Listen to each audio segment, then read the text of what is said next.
اور کہتے ہیں کہ لہٰذا پاکستان کے جو مطالبہ ہے اس کی سپورٹ کی جا سکتی ہے.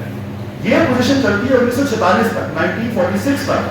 جب یہ دوبارہ پلٹتے ہیں, جب پارٹیشن ہونے والی ہوتی ہے, تو کہتے ہیں نہیں, پاکستان کی ڈیمانڈ غلط ہے. اور 47 میں جب پاکستان بنتا ہے تو اس وقت کانگریس جو ہے کہتی ہے کہ نہیں, یہ ڈیمانڈ غلط تھی, ہمیں سپورٹ نہیں کرنی چاہیے تھی. اور 1948 میں کلکتہ میں سی پی آئی کی کانگریس ہوتی ہے,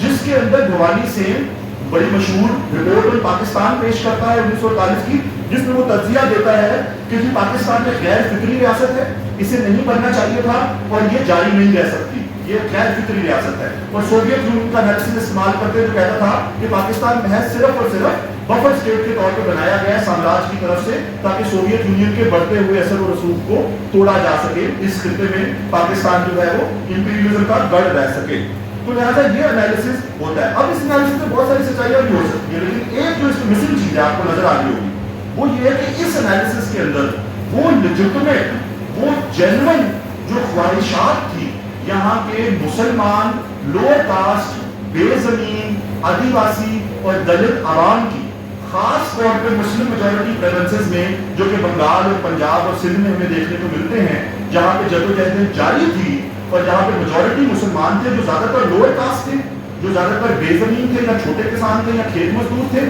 اور ہندو جو زیادہ تر بنیے تھے یا اپر کاسٹ تھے. تو لہٰذا یہاں پہ مذہبی رنگ جو اس کو دیا گیا, لیکن اس کے نیچے ایک جینوئن طبقاتی تضاد موجود تھا. تو ان لوگوں نے کبھی گوارا نہیں کیا کہ اس طبقاتی تضاد کا تجزیہ کر کے یہ جو نیا ملک بنا ہے اس کی سیاست کے اندر اب اس ملک کے لوگوں کی سیاست کرنے کی کوشش کریں. لہٰذا یہ سوویت یونین میں بیٹھا رہا اور اسے ٹوٹا گیا. میں لمبا نہیں کر رہا, بس یہاں پہ اس کو روکتا ہوں, لیکن اس سے ہمیں کیا سمجھ آتا ہے, اس سے ہمیں یہ سمجھ آتا ہے کہ وہ لائن آج تک ہمارا جو پورا سوویت لیفٹ تھا وہ لے کے چلا آ رہا ہے. لہٰذا اس کے نزدیک پاکستان ہمیشہ سے غیر فطری ہے اور انڈیا ہمیشہ سے ایک فطری ریاست اور بڑی تہذیب ہے. اور جب تک وہ سیکولر تھی, لبرل تھی, کانگریس کی حکومت تھی, تب تک وہ خوش بھی تھے. ان کا مسئلہ صرف مودی کی حد تک. ہمارا ماننا ہے کہ مسئلہ صرف مودی نہیں, پوری انڈین ریاست ہے, کیونکہ جتنی کی پاکستان غیر فطری ہے اتنا ہی انڈین غیر فطری ہے. ان دونوں میں سے کوئی فطری ریاست نہیں ہے, یہ دونوں سامراج کی کریشن ہے. ہمیں اس پہ کلیئر ہونا ضروری ہے. لیکن جو کانگریس نے بات کی تھی کہ ہمارے سیکولر لبرل دوست کانگریس کے لبرلزم کی آڑ میں انڈیا کو ڈیفینڈ کرتے رہے, جس وجہ سے ہم آگے جا کے دیکھیں کشمیر میں بھی ان کی پوزیشن گڑبڑ ہوتی رہی ہے. ہمارے ہاں جو ماؤسٹ تھے دوست, اس کے برعکس دوسری پوزیشن نکلتی ہے 1960 کی دہائی میں. پہلے موجود ہے لیکن 1960 کی دہائی میں وہ گروپس اور پارٹیوں کی صورت لینا شروع کرتی ہے. جب نیب کے اندر آپ کو پتا ہے ہماری سی پی پی بین ہوگی 53 میں, تو نیب کے اندر چلی گئی نیشنل عوامی پارٹی کے اندر. نیشنل عوامی پارٹی کے اندر ہم نئے 1968 کے اندر تقریباً 68 کے اندر جب ماؤ ماسکو سپلٹ اوپر ہو رہا تھا تو نیچے ہماری پارٹی کے اندر لڑائی ہو رہی تھی. تو آپ کو پتا ہوگا کہ بشانی گروپ علیحدہ ہوتا ہے, ولی خان گروپ علیحدہ ہوتا ہے. ولی خان گروپ پرو ماسکو ہے, وہ پرو چائنا ہے. پھر کیونکہ بنگال بھی علیحدہ ہو رہا تھا تو ہمارے یہاں پاکستان کے اندر بھی سپلٹ ہوتا ہے, اور جو روس نواز بڑے ہیں اور چین نواز بڑے ہیں وہ علیحدہ ہو جاتے ہیں. چین نواز بڑوں میں آپ کو یاد ہے میجر اسحاق ہیں, پروفیسر سپریئر ہیں, افضل بنگش ہیں, شیر بادشاہ ہیں, ابتدائی طور پہ کچھ ہفتے کے لیے سی آر ایس بھی ہیں, اور بہت سے ساتھی ہیں. اور پرو رشیا گروپ آپ جانتے ہیں آج کی کمیونسٹ پارٹی آپ کے سامنے موجود ہے. تو لہٰذا یہ جو ہمارے چین نواز دوست نکلتے ہیں, پروفیسر گروپ بھی ہے, ڈاکٹر عزیز الحق اور پروفیسر عزیز الدین, اس میں سے آپ نے نام سنے ہوں گے. تو لہٰذا جو ہمارے پرو چین گروپ نکلتے ہیں ان کا تجزیہ مختلف, ڈاکٹر عزیز الحق اور پروفیسر عزیز الدین. تو لہٰذا ان کا جو تجزیہ نکلتا ہے وہ پڑھنے کے لائق ہے, کیونکہ یہ ایک مختلف طریقے سے یہاں کے موجود جو عوام ہیں ان کے اندر جو طبقاتی تضاد پائے جاتے ہیں اس کو دیکھنے کی کوشش کرتے ہیں. تو لہٰذا میں بس کو جلدی سمجھ کر رہا ہوں. تو لہٰذا یہاں پہ ہمیں نظر آتا ہے جی, تو یہاں پہ ہمیں نظر آتا ہے کہ یہ جو انالیسس لیتے ہیں مختلف ہے. وہ دیکھتے ہیں کہ یہاں پہ کس طرح سے ہمیشہ دو تہذیبیں موجود ہیں. میجر اسحاق صاحب اپنی کتابوں کے اندر اس حد تک چلے جاتے ہیں کہ وہ بات کرتے ہیں کس طرح سے یہاں پہ گنگا جمنا تہذیب مختلف تھی اور سندھو دریا کی تہذیب مختلف تھی, اور کس طرح سے دو معیشتیں بات تھی, دو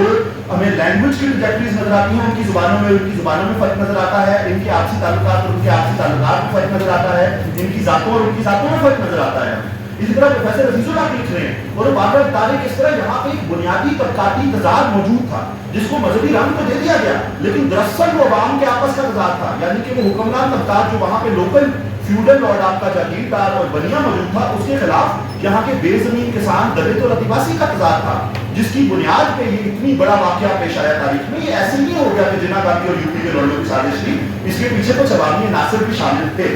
تو لہٰذا یہ جو ہمیں لائن نظر آتی ہے یہ